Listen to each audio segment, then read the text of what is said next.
Dans les capsules 1 et 2, tu as vu la lecture ainsi que la résolution d'un problème scientifique appliqué. Te voici maintenant dans la dernière vidéo de cette série, la vérification du résultat et la conclusion. Cette partie de la résolution d'un problème est souvent négligée, alors qu'elle est essentielle. Elle permet de vérifier la cohérence d'un résultat. Durant cette étape, on vérifie que la réponse est plausible et qu'elle répond bel et bien à la question initiale du problème. Cette étape permet de réaliser s'il y a une erreur dans la résolution et de la corriger. Pour s'assurer de la validité de la réponse, il faut vérifier 3 aspects importants. Tout d'abord, vérifie que tu n'as pas oublié de mettre une unité à la réponse finale.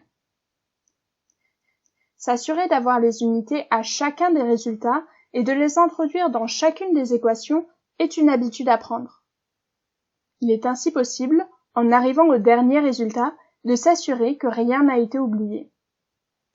Cela permet de vérifier l'homogénéité du résultat, c'est-à-dire que l'unité est cohérente avec la dimension de la grandeur physique recherchée. Par exemple, dans ce cas-ci, un résultat final en mètres carrés ne ferait aucun sens, étant donné qu'un volume est recherché. L'unité est ici le mètre cube. S'il y a une divergence entre l'unité recherchée et l'unité obtenue, il est possible que tu aies oublié une valeur dans une des équations. Ensuite, vérifie le signe. Dans cet exemple, le signe est positif. Étant donné qu'un volume est recherché, cela est tout à fait normal. Une réponse de moins 3,23 m3 signifierait un volume négatif, ce qui est impossible. Finalement, vérifie l'ordre de grandeur. Un volume de 3,23 m3, soit 3230 litres, semble plausible pour une fontaine municipale. Une réponse de 0,001 m3, soit l'équivalent d'une bouteille d'eau, devrait alerter et faire réaliser que c'est très peu pour une fontaine.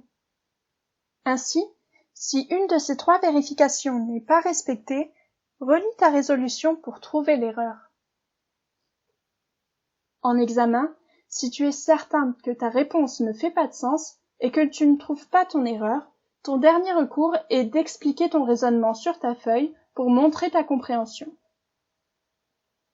Enfin, il est important de bien présenter la réponse et de la mettre en contexte. Prends le temps d'écrire la réponse à l'aide d'une phrase complète et de la rendre bien visible à la fin de la résolution.